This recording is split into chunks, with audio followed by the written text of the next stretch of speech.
Today's show is sponsored by the ABV Network Merchandise Shop. Check out our large assortment of logo merch and our lifestyle collection as well. Just head over to abvnetwork.com and click on shop. We are also sponsored by The Bar to Go. The Bar to Go offers a fully customizable carrying case that allows you to take your favorite distilled spirits or cocktail ingredients with you. Whether you're looking for yourself, a customized gift, or logo items for your business or event, The Bar to Go can help. Check them out at thebar2go.com. Use the number 2 when you type out The Bar to Go.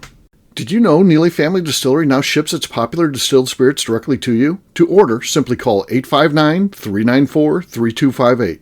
Tell them the ABV Network sent you. Finally, we are sponsored by the upcoming ABV Barrel Shop, a new liquor store experience coming to St. Louis, Missouri. The ABV Barrel Shop will serve as home to the ABV Network and will be owned and operated by Steve Akeley, Jim Fosnot, and Scott Creighton, a.k.a. the Barrel Buddies.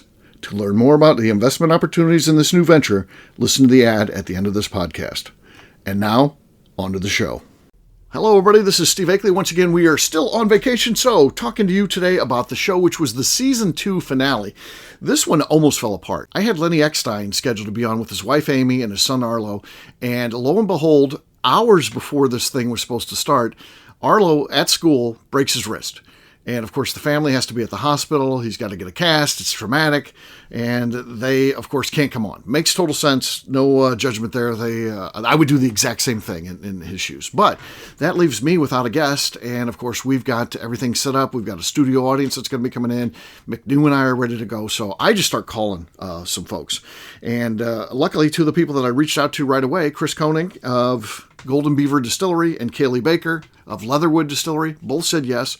They were able to come on very short notice, didn't provide any prep or anything like that. We just kind of went off the cuff with these interviews here. I think it still worked out fine, so check it out. I think it is a fun show. Let's drink!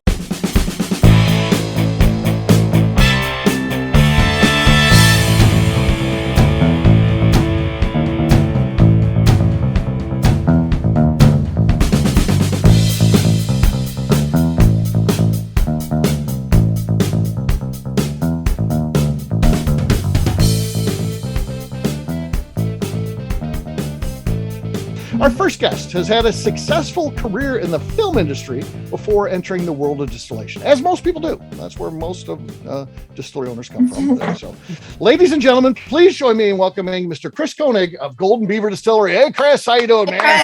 Good, thank you. Thank you. Hey. That's good. Thanks for having me. Absolutely. So, we always like to start off with just kind of a personal and fun question.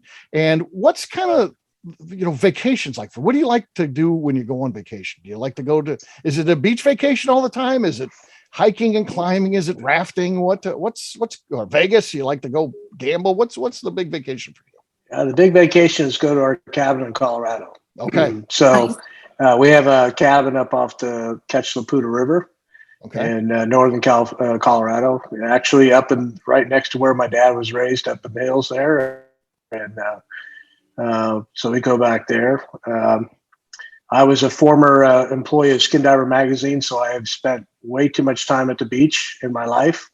So the mountains are where we hang out, my wife and I.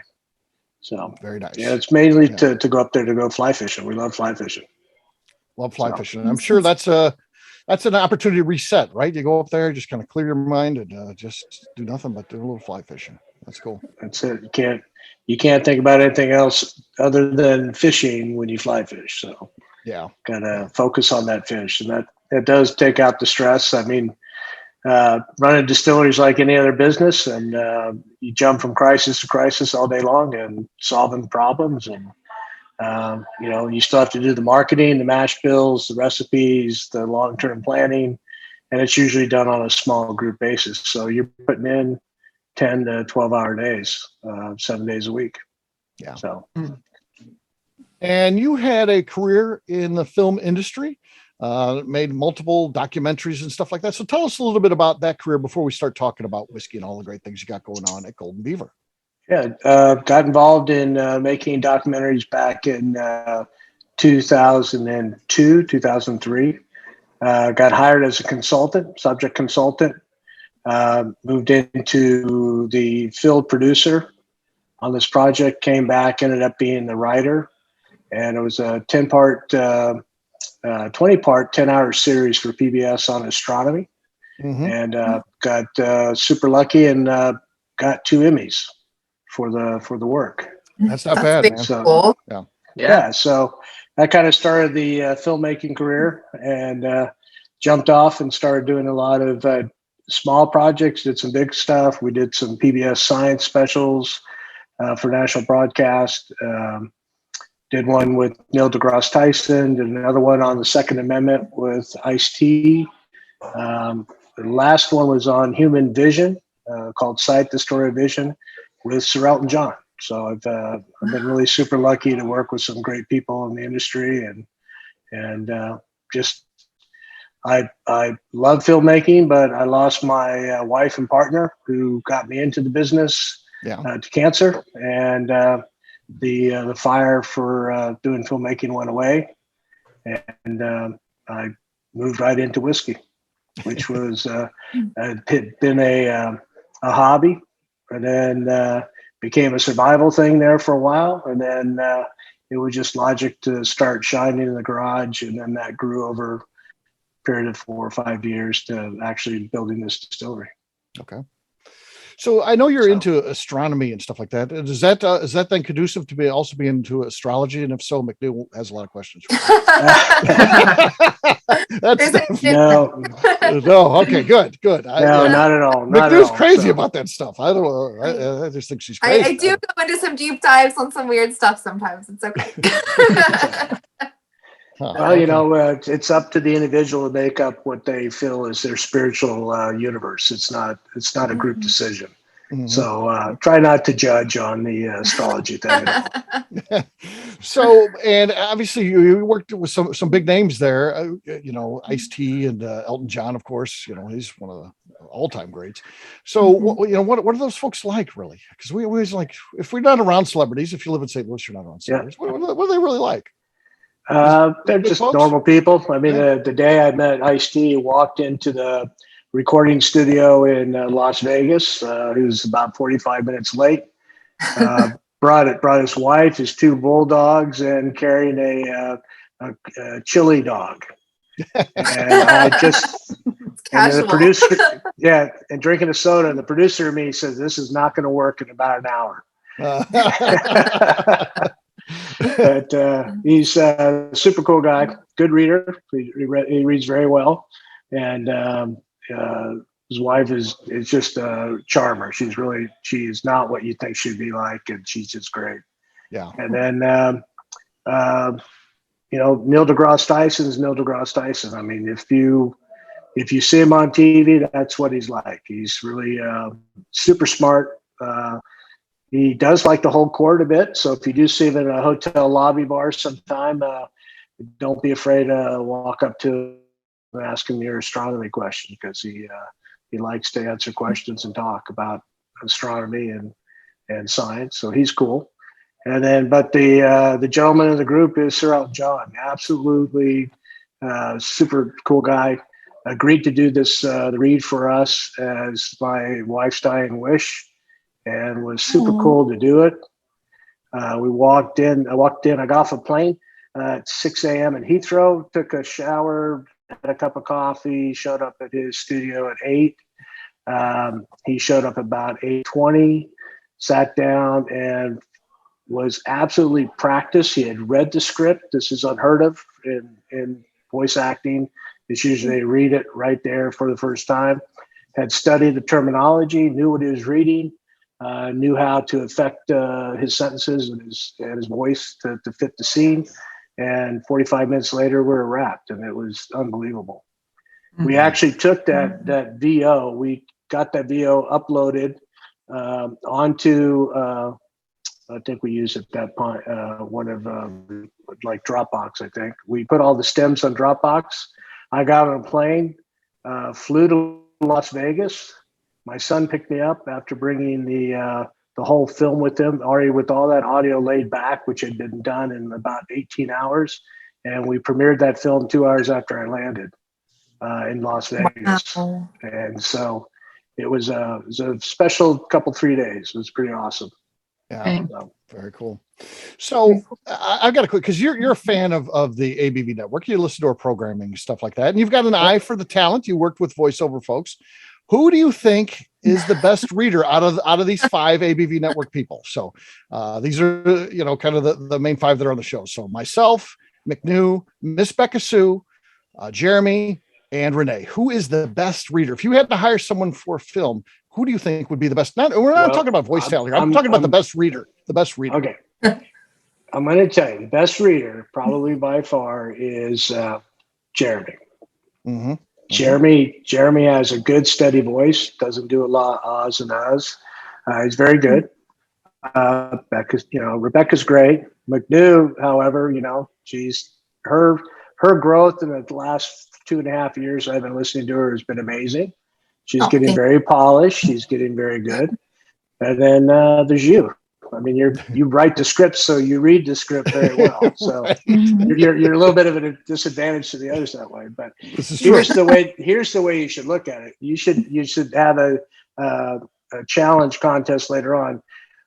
In what role should these people read? Because each has a very distinctive style, and each can lend themselves to a specific subject. Mm-hmm. And that's the question: what subject should they be reading? Yeah, and because they're all very good. You have a great crew, and they do a great job. Yeah, and I think all in all, you're a great set of ambassadors to the world of spirits and specifically bourbon. Okay, thank you. I will say I have the least amount of commercial retakes. That's behind the scenes. Yes. When we do commercials, which is our closest thing to being, something, because with a show, if we screw up, we just keep going. That's the fun of the show, right, I think. Right. But when it comes to commercial time, the person who's going to nail it in one take is McNew. I mean, she's the best at that for sure. So Becca and I are the worst, by the way. We're definitely at the bottom. We're finding out who's going to be. No, so you just read from the heart. That's different. A good writer edits as they read, right? Yes. And a good reader will edit while they read as well, and their brain will rewrite the sentence. And there's a lot of times we sit as we're in a booth and we're with a reader, and they're reading the script. They'll not read what we wrote, and you kind of, after they get done, you hold for a second, you go back and think about it, listen to it. Does that work in that scene? And they might have rewrote it better than what was originally written. So, the brain is just a wonderful instrument.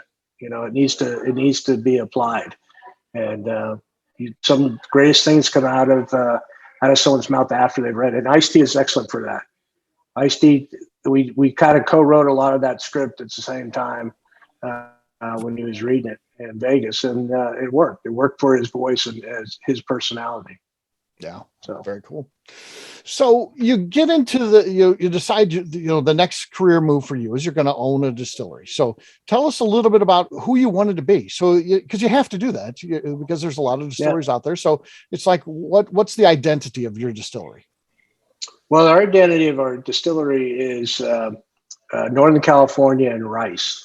Mm-hmm. And the reason we're called Golden Beaver Distillery, there used to be 2 million Golden Beaver up here in the North Valley of California. And a lot of your viewers or listeners don't know, California has 2 major rivers that come out of the North State. One is the Sacramento River and one is the Feather River. And Chico is right in between both those rivers. And the beaver habitat was basically from Chico all the way down to Sacramento and what we would call the Delta region. And that was all covered in beavers. And beavers created the environment for what we call the Pacific Flyway, which is one of the largest waterfowl migrations in the world. Also for our salmon and also our trout populations were all based because of the beavers' work in the valley and also in the foothills. And in 1800s, a guy named Jedediah Smith came rolling up the valley and used to work for the Hudson Bay Company, sent off a letter about all these beautiful beaver that are up here and their beautiful color. And 2 years later, ships rolled in to the north coast of California. And over a series of about 4 years, the beavers got wiped out. The beavers have been since replaced in modern times by the California rice farmer. And the California rice farmer has taken that habitat, which used to be wetlands that the beavers maintain, and have turned it into wetlands for growing rice. Mm-hmm. And they also flood those fields after they harvest the rice. They flood those fields so that the migration continues with the waterfowl. And so plays a big role. That's, we use rice in our spirits here, and we think it's the neglected grain in whiskey. And we're trying to change that by putting it back into, we have a 4-grain bourbon. We have a sample of it here. Actually, MGP had done something 7 years ago. We bought up all those barrels and we blend them here, and we do our Pacific Flyway with that. But we'll be releasing our rice whiskey that we produce here in about 2 weeks. And it's all made from local Northern California Calrose rice and rice malt. Right. And so it's our identity, if you're asking. That's the rice. And so that's where we got it from. We looked around, went to, you can do so much in your garage and read so many books. And I've been studying production and whiskey for about 10 years prior to jumping off and doing this. And but you can't go up to a banker or a potential investor and say, "Hey, I want to do distillery." And the guy goes, "Well, you got any experience? Where's your diploma?" Right. So you have to go up to some place like Moonshine University to get that credibility. Mm-hmm. And so I went to Moonshine, and of course they just affirmed you have to do it local. Whatever you're doing needs to be local. Needs to talk about where you're from and what you're doing. And the rice thing fell right in place. Yeah. So. It's used so infrequently, though, in American whiskey. How much experimenting are you doing? Because you're like, I want to be local. I want to incorporate, what our area of the world is into our whiskey. I get that, but how are you then? How much practice do you do in making distillate to then say, this is going to be good enough I want to invest in this. I want to lay it down. I want to age it, and this is going to be our product moving forward. Well, I should bring my wife in here sometime to talk to you about this, because at one point in our house, we had 38 gallon little mash buckets going with different rice and barley and rice malt and all different types of mashes going. And we went through those. We distilled all those. We brought them back and tasted them. Threw that one out, kept that one in, and kept moving through it. And so we did that for about 3 years, working through the different mash bills to get to what we liked. And but rice is a super grain to work with, unlike a lot of, let's say, corn or rye, especially that have very distinctive flavors and they're very solid to that flavor. Rice will take on whatever you want it to do. So depending on your yeast, really heavily influenced by yeast, it's very heavily influenced by the fermentation, and then the way it's distilled. So we actually make 5 products from one mash bill, but the way that we process it gives it a completely different taste. And it's super great product. And I think the reason why it hasn't been used in Western distilling is that distillers were just xenophobic. Rice was just an Asian thing. It wasn't a Western thing. And it just wasn't used. It just wasn't one of those things that you'd go out and grab. And it didn't match American history of whiskey making either, right? It starts with rye, corn is introduced, bourbon is introduced, and that was the chain of events for American whiskey.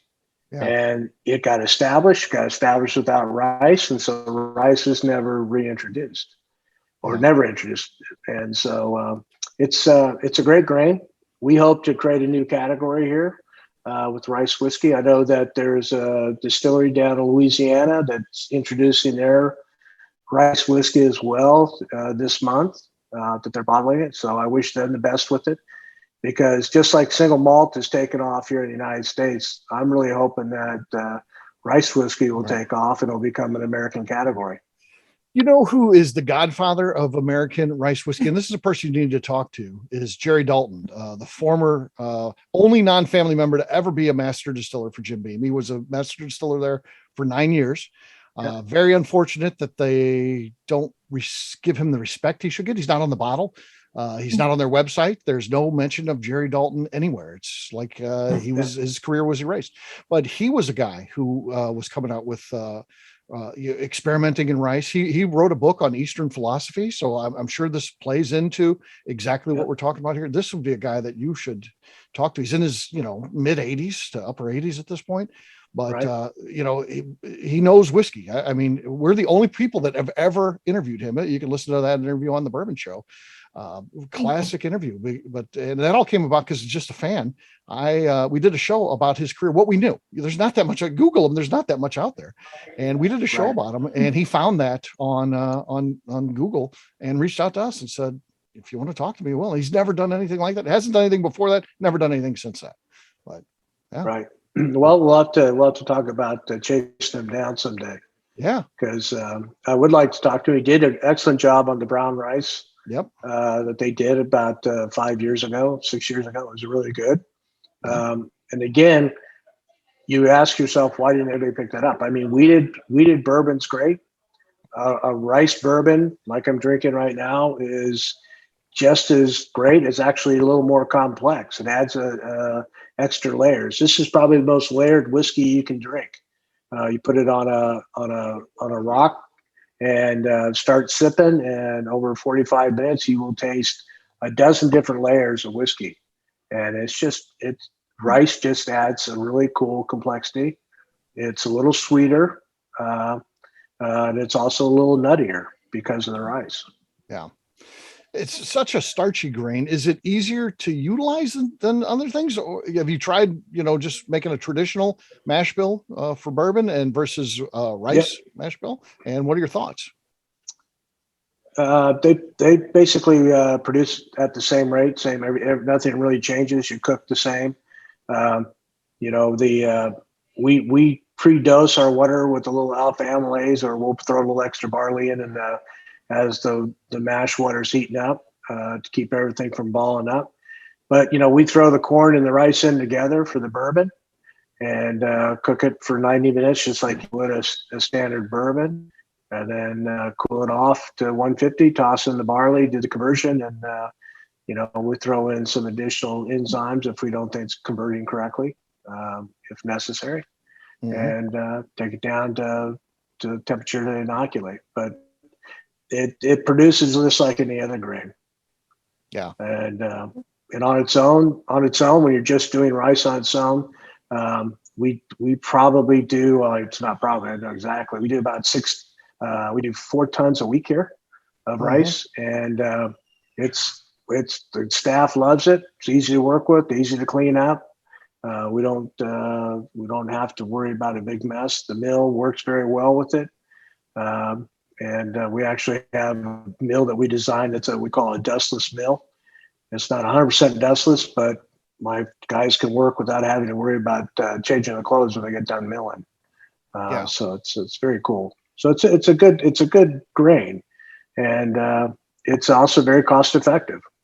I mean, we're actually using grains that is considered mill waste because people don't want to buy what they call broken grain for their rice. So the broken grains fall through a screen and that's what we use. That's what we buy, is that broken. It's called brokens. And so we're actually utilizing a product that would normally be thrown out or fed to the dogs, literally fed to the dogs.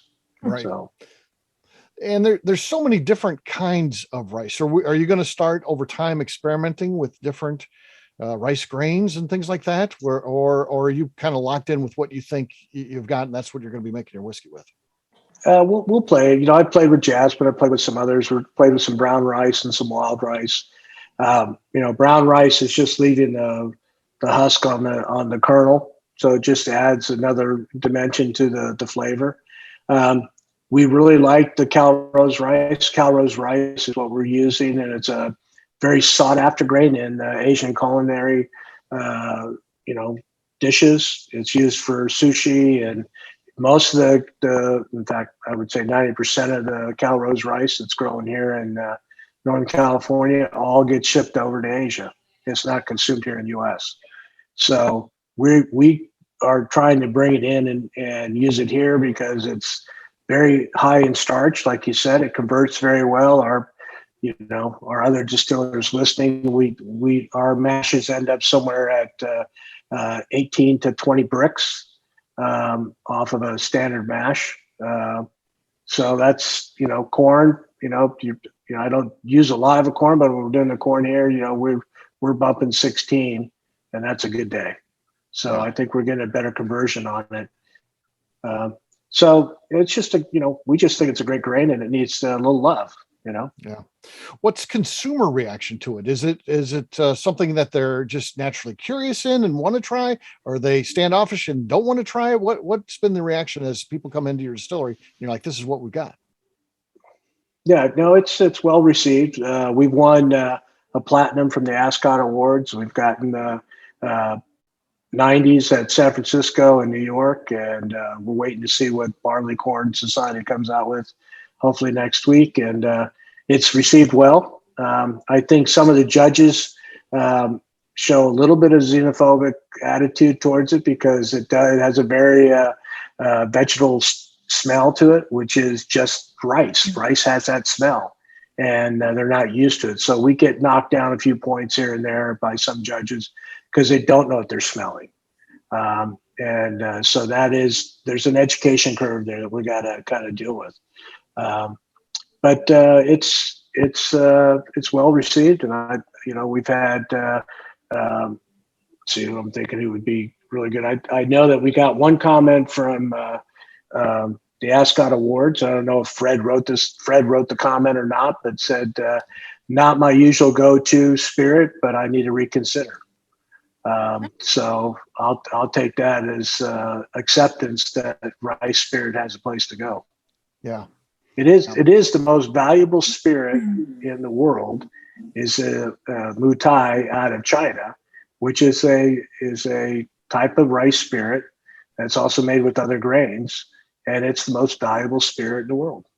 So rice needs its day in the West. Yes. Yeah, I think, and I think whiskey fans are always looking for something different. So I think they're very receptive to trying different things. And then, they're smart enough to then base what they like on taste. And so long as it delivers on the taste. And like you said, I've tasted your stuff. It's fantastic. It is very layered in flavor. It's really good stuff. So yeah, people should be trying it. Thanks. Well, we're going to do a release here. Like I said, it'll be the third and last bottling of the Pacific Flyway that was the MGP barrels. Okay. Those 5 barrels I bought those. There's 5 barrels that they'd done as part of a University of Michigan distilling experiment. And there were 5 barrels in their warehouse, and we bought them. They're now almost 8 years old. Super good juice. It's just a very complex. You've had it, like you said. Right. And then we're going to be doing our own rice whiskey. It'll be coming out, which is the Pacific Flyway rice whiskey. So this is rice bourbon, and the other one will be rice whiskey. So those will be coming out next week. And we're not, we're kind of limited to our California distribution. But if you have a friend in California, they can sell a bottle of olive oil this Christmas. They can buy it and send it to you.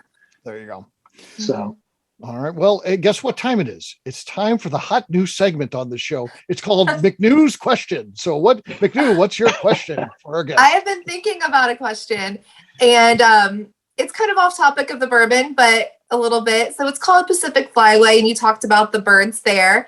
You had a video today of your dog, and it's the first day of pheasant hunting. So tell us a little bit about that. Is it a hobby that you get into? Like, are you into the bird hunting and all that? Yes, and yes. So again, if you live up here, you got to take up duck hunting. And we also have great property for doing pheasant hunting. So today was a pheasant hunting day. You have to be rich to duck hunt. I'm not quite there because I own a distillery, but I do get taken out to other folks' blinds and stuff. So when I do get the invite, we go. And Rio, the dog you saw in the video today, is he's a super dog. he's been great. He's been easy to train. He took third when he was 9 months old in a hunting contest out at one of the clubs, and that's unheard of for his age. Wow. And so he's a superstar, and he's the sweetest dog you'd ever want to be around and love. And I hope some good hunters get those abandoned puppies in the back should go to some good hunters. Yes. So there's nothing better than a relationship between a hunter and his dog. True. So Very true. It's good. It's good therapy, because just like fly fishing, when you get out there, you got to forget about everything else, so you'll screw up and miss the bird. And there's nothing worse than having your dog look back over his shoulder and say, "What the hell, man? How'd you miss that?" Your dog's judging you for Judging missing. you. Yes. Yeah. Always. Yeah. It's even worse in the blind, because they sit right next to you in the blind, and it's, and they've been out there and they're freezing their ass off because they're out on the platform. Mm-hmm. They're already wet and they're cold, and you miss the bird, and that means they got to wait some more. So it's a good relationship. Yeah. That's very cool. I could see McNew out there hunting with Milo. Her and Milo out Not there. Milo. I can take Sosa. Sosa loves fetching. He's chaotic though. I don't know how long he'd sit, but he loves fetching. He'd go get a bird probably. He'd love it. Oh, yeah, probably. No. Yeah. All right, Kriss, last question. We always like to have fun on the last one. So the last question is, what is the best Quentin Tarantino movie? And the answer of no, Tarantino movies are terrible is wrong. It's wrong. We'll have to hang up on you. I'm torn. Pulp He's the greatest American filmmaker currently. Living. Pulp Fiction is great. I can't remember the title to the Western he had just done. Django? Not Django. The other one. He did another one. Yes, he did. Excuse me? I said, yes, he did. I can't think of the name either. Both had Waltz in it, and excellent writing in those. What is the name of that film? All right, Google time. I'm gonna Google break. She's got it. Okay. I'm looking. But that's got to be one of the better ones. Oh, The Hateful Eight. The Hateful Eight was wonderful. Hateful Eight. Yes. Hateful Eight, yes. How did we forget that? The Hateful Eight. I know. They're all great because it's writing. That's the key with that guy. It's all right. He's a great director, but man, the dialogue, the writing, there's nobody else like that. And people who don't like that, they don't have the patience. I think a lot of people who don't appreciate him don't have the patience for what he's doing. And it's dialogue driven, and you just don't see that in movies. They'd rather just let's shoot something up with a laser gun. That's cool. It's cool having people talk. And well, the dinner scene in Django, probably the best writing in cinema in the last 20 years. And the acting's amazing on that. Inglourious Bastards had a couple good scenes. Again, well written, well better. So Christoph Waltz, how tense were some of those scenes with it? I'm watching a movie at my house, not even at the theater. I'm watching this movie and I'm on the edge of my seat. It's tense because of dialogue. At the beginning when the family's under the floor, he's talking and all that, and you could see he's very friendly, and then he's taking it over the conversation, and then you realize he is a psychopath, and you see that family underneath there. Gosh darn, you get goosebumps. I mean. That's right. And directing. I mean, that's amazing. And you got to give him credit for acting. I mean, as you guys know, as readers, it could be the best written prose going. And if you can't read it correctly, it doesn't work. So, and I think he knows his actors. Like, he lets Christoph Waltz be a beautiful, quirky weirdo who gets to be serious at times. And I love his read of almost every actor. He does a great job with them. Yeah. So there you go. Good stuff. Well, Kriss, you got time to stick around with us? Yeah. We'll hang. We got happy hour just started here, so I can. Okay. All right. I may swing out for some more ice cubes. But we'll keep you around, and we like to do a little Q&A at the end of the show with the studio audience too after we turn off the recorder. Sure. So keep you around for that. We'll also at the end have plugs, anything you want to share and stuff like that. We kind of do all that in the last segment. So sounds great. Sounds all great. Right, Thanks again, Steve. Absolutely. Thank you for coming on, especially with the short notice. All right, what we're going to do next, we'll take a quick break. And then when we come back, we're going to be talking to Cailee Baker. We'll do that in just a few.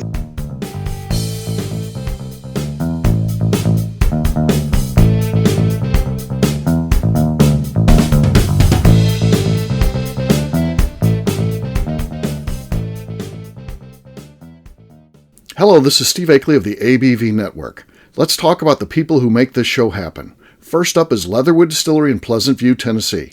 Company founder Andy Lang started distilling as a hobby while serving his country as an elite Green Beret. Andy distilled all over the world during his time in the military and brought this passion back to him in the U.S. when he returned home. A visit to Leatherwood combines Andy Lang's unique distilled spirits and a museum of artifacts from his time serving the U.S. Share a drink with a fallen soldier at their bar where you can grab an acrylic bio off the wall that celebrates the individuals who gave the ultimate sacrifice to protect his or her country. They will also ship their distilled spirits directly to you, so check them out at leatherwooddistillery.com. We are also sponsored by Moonshine University.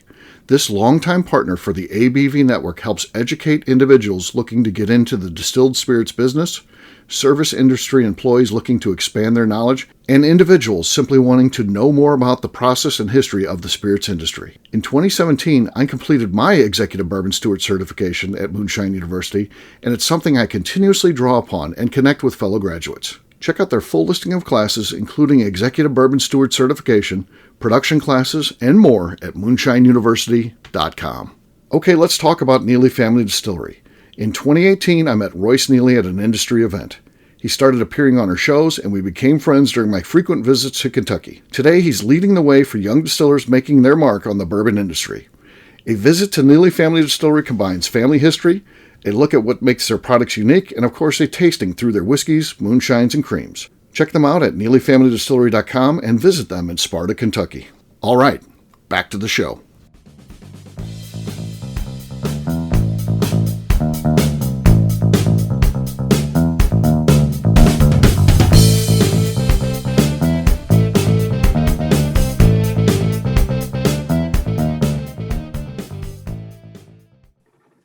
Scott Pinkowski loves the Bourbon Daily. But can I have a kiss? No. That doesn't work. Well, our next guest works at Leatherwood Distillery, but our audience probably knows her best as a frequent guest on the Bourbon Daily. So, ladies and gentlemen, please join me in welcoming Ms. Cailee Baker. Hey, Cailee! What's going on? Hello. Thank you. How you doing? Oh, I'm good. I got bourbon in my hand. How can I not be good? It's not bad, right? It's not bad. What I like about Cailee is she's very enthusiastic. So, I'm in this pinch. I get this last minute notification. I send a note to Cailee. Can you come on? And she's like, yes, like exclamation points and all that. So you're pretty pumped up, aren't you? Yes, I was. I'm always pumped up to come and hang out with any of my fellow bourbon nerds. Absolutely. So, yeah, well, appreciate you coming on, and looking forward to knowing a little bit more about you, because, we do spend a lot of time together, me, you, McNew. Those are usually 3-4 hour sessions when we're recording. But again, you only get to know so much about on a personal basis when you're doing that kind of stuff. So, yeah. So very, very cool. So it'll be a good chance to get to know you a little bit more about you. So very cool. We always like to start out with just kind of a weird question. So just to kind of get to know you a little bit. So when you go to a zoo, what are the animals that you like to go see when you go to a zoo? Well, I always loved lions growing up. Lion King was one of my favorite movies as a kid. It came out like the year I was born or something. And so I always, go straight to the lions. Lions are good. Otters and like red pandas are always really cute to me. My husband, if I'm at a zoo with my husband, he's going to go straight for the giraffes and be like, look, there you are, babe. So I'm a little bit taller than him, if you don't know that, but yeah, so I'd say definitely the lions. Any other big cats I really like to go and see. I specifically remember a couple years ago, I was with my friends in Chattanooga at a special program, and we were at the zoo, and the Titans had just beat the Jaguars, and I went up to the Jaguar in your face, and I was like, yeah, how does it feel to be beat by the Titans and all this? And the Jaguar just walks off and shakes his tail. It's a really funny video. But I'm a big fan of the big cats too, because I have cats. My whole life grew up with cats, and it always amazes me because people know that they're related, but you see so many of the behaviors of the cats that you have in your house with the big cats. They do a lot of the same stuff. Their mannerisms are the same. The stuff they do is the same. They're just on a much bigger scale. But it's funny to see if you're a cat person to see the big cats. I'm definitely a cat person. I have 3. So have you ever been there when the lion has been roaring? You talk about impressive. I mean, my gosh. No, so cool. Oh like, gosh, it's awesome. Sadly, every time I go to like a zoo, they're always like dormant. Like they're just laying there like, get out of here. That's what they do most of the day, right? Yeah. The Robinsons were shaking their heads yes, sir, in the studio audience. So you guys have seen the lions roar. It's something to see. My dad grew up a couple blocks away from our zoo here in St. Louis. And he talks about that, hearing them roar all the time. Every day you would hear the lions roar. And just such a cool thing. And I always thought, man, that'd be cool to live by the zoo to be able to hear that. Such a neat thing. So, yeah, I was in Hot Springs, Arkansas. No, not Hot Springs. Some other place in Arkansas. Eureka Springs. Eureka Springs. Yes, thank you. That's a good co-host. I was in Eureka Springs, and they got this cat sanctuary, and then they have like Airbnbs there. I want to stay there because the same thing. You can hear the cats at night and stuff like that when they're active, and that would be pretty cool. So yeah, I'm going to do that. That's on the list now. That's on the to-do list. So you gotta add a Tanzania safari. Okay. There's a small refuge down in southern Tanzania. Yeah. That you have bungalows right along the river, and the cats come walking along in the evening, and you can hear them purring and growling as they walk by your bungalow. And a Maasai guy stands there at your front door protecting you, and you just hang out and look at all the community and all the lions and everything. It's very cool, and the elephants are there too. It's just a really cool place. Yeah. So maybe that's where the next Distillers Conference is. Yeah, maybe yes. That's the next place. That would be cool. Yeah. So Cailee, tell us a little bit about your career kind of before you got into, because this is the second distillery you worked for. Mm-hmm. Did you have any professional jobs before that, or did you start out your career in the distilling world? So actually I was a social worker before my career in whiskey. And actually my career in whiskey just honestly started as something to get through the holidays. And then obviously it's lasted a little bit longer because that was in November of 2019. So looking at a full 2 years later in the industry, definitely, it's a different kind of beast. Bartending and social work kind of goes hand in hand sometimes. You're still listening to people's problems, but sometimes you go home a little buzzed at night instead of crying. So say it's a lot better for my mental health to be outside of the social work career. I loved helping people and doing that sort of thing, but it can be very draining if you're not prepared for it. So I found just kind of a home in the bourbon world and found people that are just as nerdy as I am, and I've clung to them. So that's what brought me here today. Yeah, absolutely. So yeah, you got involved in there. We have kind of a rotating list of guests, but we end up the ones that are really enthusiastic and like it. We of course keep inviting on and again and again. You're certainly on that list. And so why do you like doing that kind of stuff so much? Why do you like coming on the Bourbon Daily and getting so involved and helping out with events? You're recruiting people to come on the events. You got us a new sponsor, for God's sakes. Who does that? We're waiting for McNew to bring me the first sponsor ever. She's been with me for 5 years now. Still waiting. Well, I don't know. I think the first time I was invited on, meeting Becca, I didn't even meet her through necessarily my career in the bourbon world. I just met her by going to the and she brought me on the show. I was thrilled. I didn't really know what to expect. I'd followed on Instagram and things like that, but hadn't actually physically listened to a full episode until after she asked me to be on the show. And the first time, I think I just fit right in, and I felt like everybody kind of felt the same vibe I did, and we all just kind of clicked. And so I just thought to myself, this is a group of people that I don't want to lose touch. I want to keep talking to as often as possible. And I want to share how great this network is with other people. So that's why I got the Leatherwood involved. And Andy was, very quick to say yes, didn't have any questions about it, was happy to support me and happy to support the network. So it was a great thing. I was very happy that I had the balls to ask. That's it. I mean, it's a big thing to ask somebody to, put forth money for something that you do. And this was like, what, a month into me actually working for them. So yeah, no, that's really cool. So tell us a little bit about Leatherwood. What do you like about them? Ultimately that's, you've been there how long now? Not that long, couple months? Is that? It'll coming up on 2 months, which I probably need to get. I think I still have I had 60 days to get my bartending license in Tennessee. I already had it in Kentucky, but so I'm coming up on that 60 days there. Just realized that, but I actually. Leatherwood is one of the first distilleries my husband and I ever visited together on one of our first dates.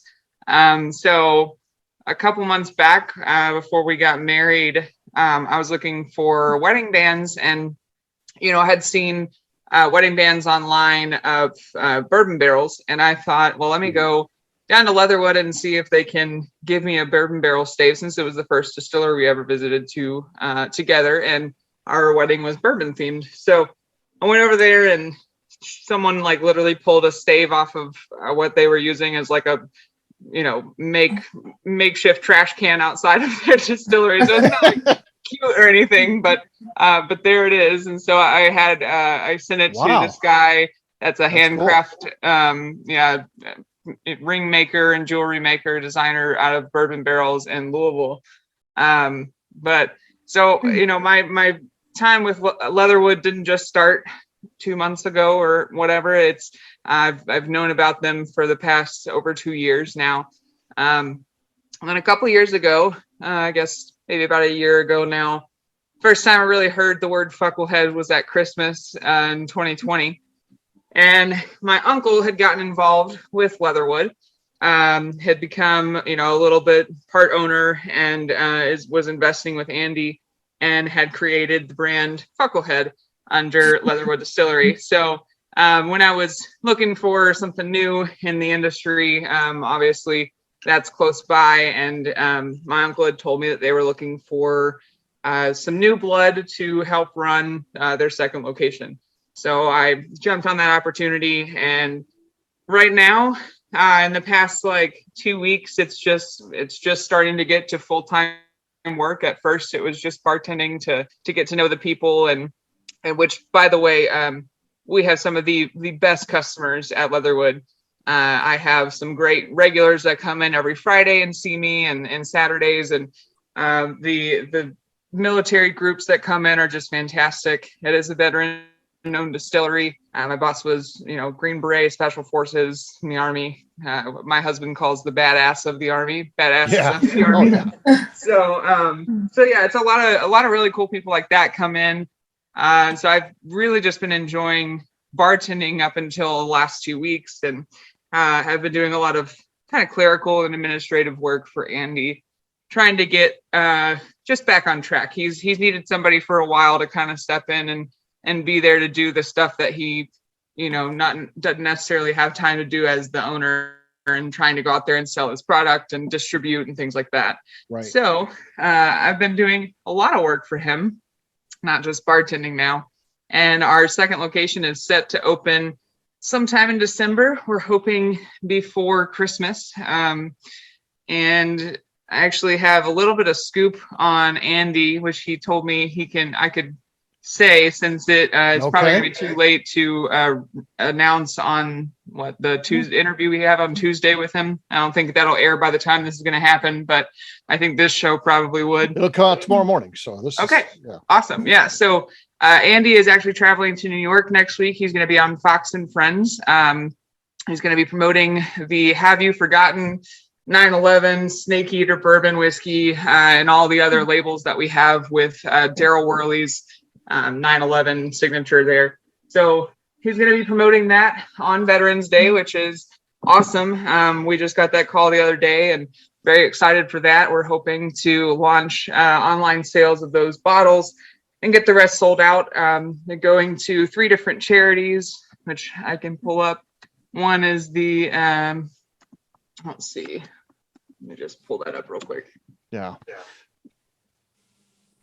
As you're doing that, as you're pulling that up, tell us a little bit about Andy, because he's a character. I mean, you're talking about a Green Beret, but he distilled everywhere he went. Wherever he was stationed at. I mean, you're talking about places that don't distill. I'm talking Afghanistan. I mean, he's distilling in these very hostile places.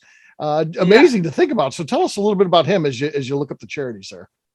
He is a really cool person. He's been fantastic to work with, up close and personal. He's very laid back, but also like ready to, tackle anything that comes up, and easy to work with. But he definitely, like my husband says, he's a badass. Like he is, full on, like has 2 tattoos all over the place, even has his Leatherwood distillery tattoo on his hands, and his fingers say moonshine and stuff. Like he's really cool. And he is, he's great at distilling, and he's not done with his time in the Army. I think, he's still involved in some aspects of that, which I just found the email with the charities. Didn't want to get the names wrong. I knew them, partly, but so the 3 charities supported by the 9/11 bottles are Special Operators Transition Foundation, Special Forces Association, and Daniel's Journey Home Project. So, we're hoping to sell through some of that inventory because we have a lot to sell through. We made them for 9/11, and now we're hoping that this will be the last push to get most of those bottles sold and get that money to those charities. Between the Today Show, which is big, and then even bigger than that, you got the Bourbon Show. He's going to be on November 15th. So I would assume that'll fly through all of them, right? Yeah. So we're getting Today's Show ready. here, the Bourbon Show, and then So it should be good. I think she froze up. So here, McNew once again is where McNew does her comedy act. Kaylee's back. I don't have to do Kaylee's it. back. Okay, We're good. that's gonna be in season 3 too. McNew has a comedy act ready anytime someone freezes up. So yeah. I have a while to write some jokes. We'll be good. So long term then, Cailee, will you be like the general manager of this new location, or what's going to be your role, once you kind of get things stabilized? I know there's a lot of transition time in between now and then, but talk to us about long term, where what the plans are for you. Yeah, so I'm definitely stepping up in more of an administrative role. When the new location opens, I will be working with their head distiller, who will just kind of be both of us running between both locations and making sure everything's together. But I'll be handling most of the bar and the inventory for the tasting room and all that. Hopefully we'll get some tours going again. We've kind of fallen back on that. It's more on distilling, and we don't have really the manpower. I mean, when I'm there bartending on Friday nights, it's one bartender. So it's not like we have somebody that can step away and show you the entire facility. So things like that I'll be doing. I don't know that I actually have a title or anything yet. Right now, it's just administrative assistant.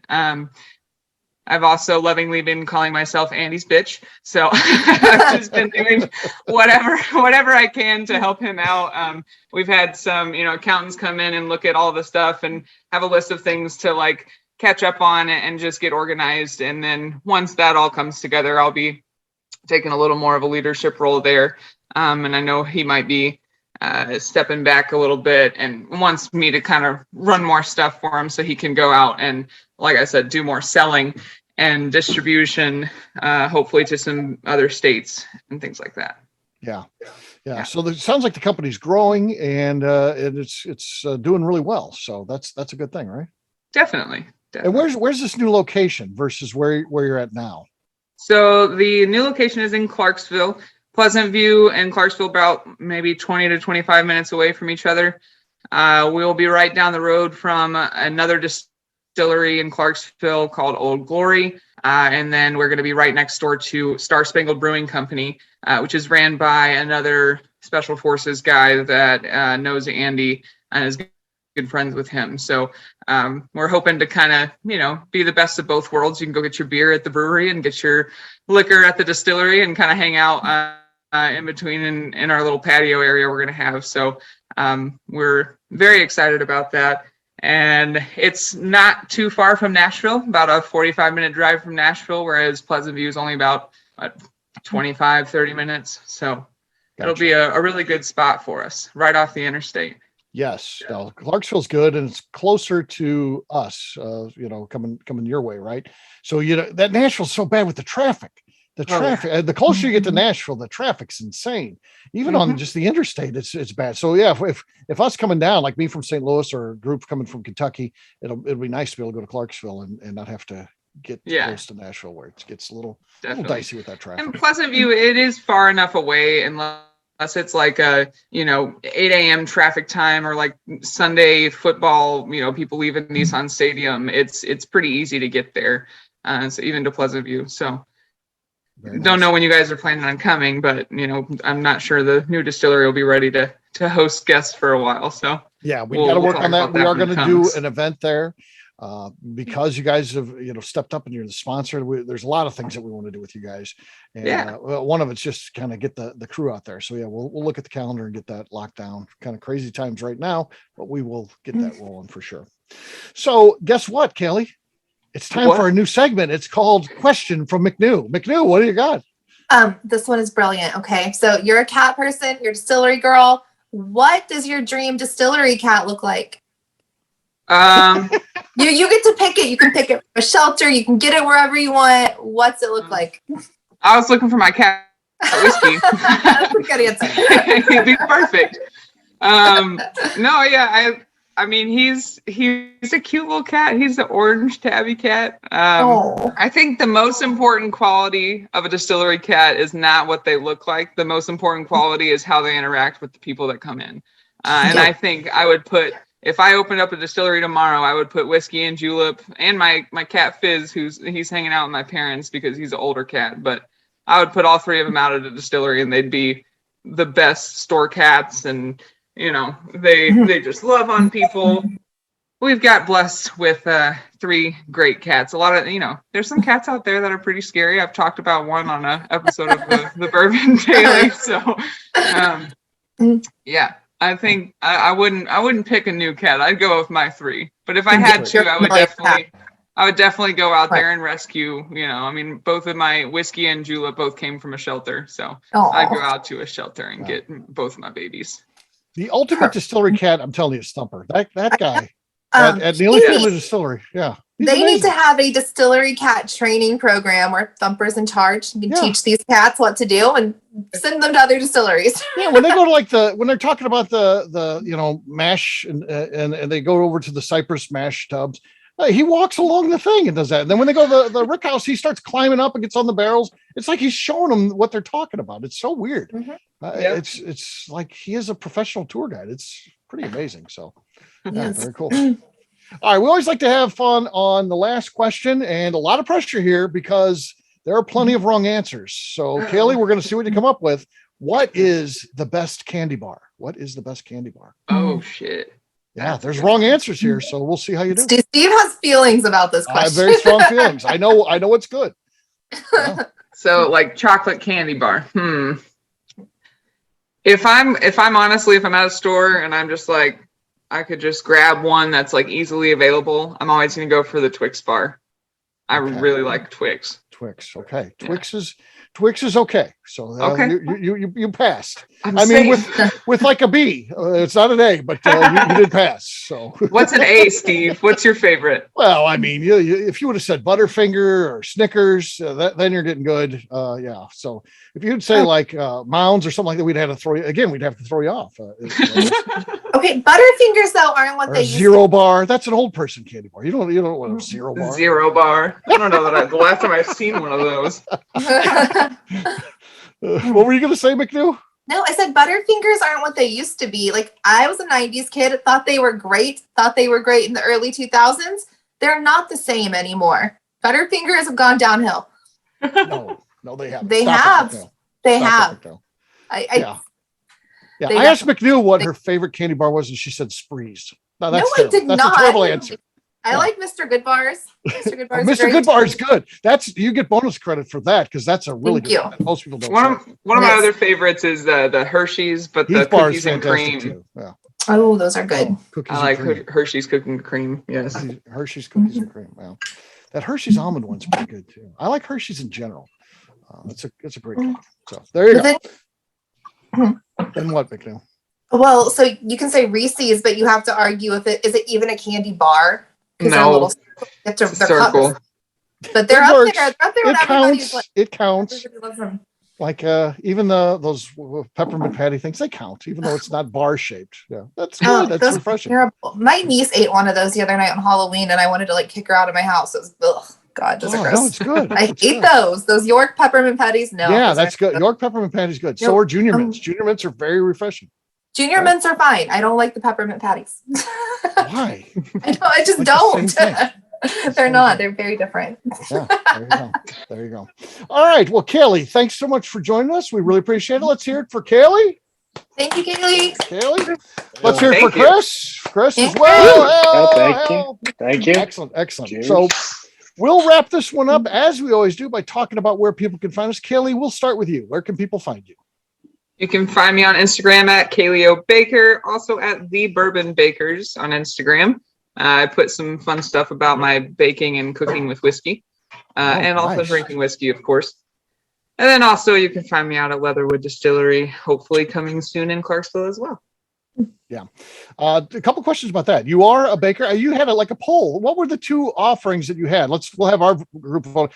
These both sounded fantastic to me. What are your options? So, if you're yes. thinking about baking for your bourbon buddies this weekend. So yeah, every Friday I tend to make a bourbon baked good of some sort, and I post it on Instagram, and I bring it in to my regulars on Friday nights. And I posted today, what should I make for my Friday night crew?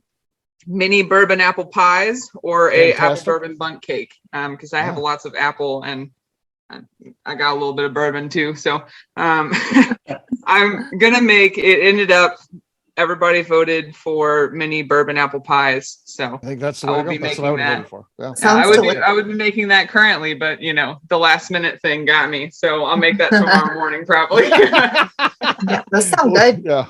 Appreciate you coming on and doing this. And last thing I want to say about you, you're a newlywed, right? How long have you been married? It'll be 5 months tomorrow. That's a newlywed. So congrats on that. Congratulations. Thank you. Thank you. All right, Kriss, how about you? Where can people find you? Kriss at Golden Beaver Distillery is my direct email. You can go to Golden Beaver Distillery on both Instagram and on Facebook. And you can always call us here at the distillery. There's still the phone line still works. Yeah. If you listen to our Dixie Hibbs interview, Dixie Hibbs, fantastic person, 79 years old, Kentucky Bourbon Hall of Fame. We get down to the how can people find you? She just gives out her phone number. Oh, I love her. That was such a good interview. we did a warning on there. If anybody abuses that, we're going to come kick their ass. I mean, that's fantastic, though. How awesome is that? So she's a great person, by the way. So we got to get her on this show, McNew, sometime. So for sure. I love that interview today, Steve. Yeah, good stuff. All right, and anything else, Kriss? Any other things going on where people can find you? Just hope people look beyond, come by the distillery, look beyond the Rocky Mountains for American whiskey and bourbon. We got 250 distilleries here in California. That's almost. You could take Indiana, Kentucky, Ohio, Missouri, and they still wouldn't add up to the number of distilleries we got out here in California. So explore California for spirits. All right. McNew, how about you? Where can people find you? You can find me on Instagram at McNew ABV. All right. For me, I'm an easy guy to find. I'm at Steve Akeley on Twitter, Instagram, or Facebook. I've got a website, steveakeley.com. We've also got the company website. That thing's abvnetwork.com. That's the one you got to check out. Everything that we do is out there. Previous shows, blogs. You want to check out my book, that's out there. Justine's in charge of her shop. We got all kinds of new stuff in the shop. So check us out, abvnetwork.com. Very nice. McNew, anything else to say before we get out of here? I'd like to remind the audience to please give us a 5-star review. That includes comments. It helps new people find the show, which is very important to us. And if you like what we're doing, we ask that you please visit our Patreon page at patreon.com/the Network. All right. Great job today, McNew. For our audience, we'll have a brand new show for you tomorrow. Looking forward to that. Until then, take care, everybody. See ya. Bye. Peace.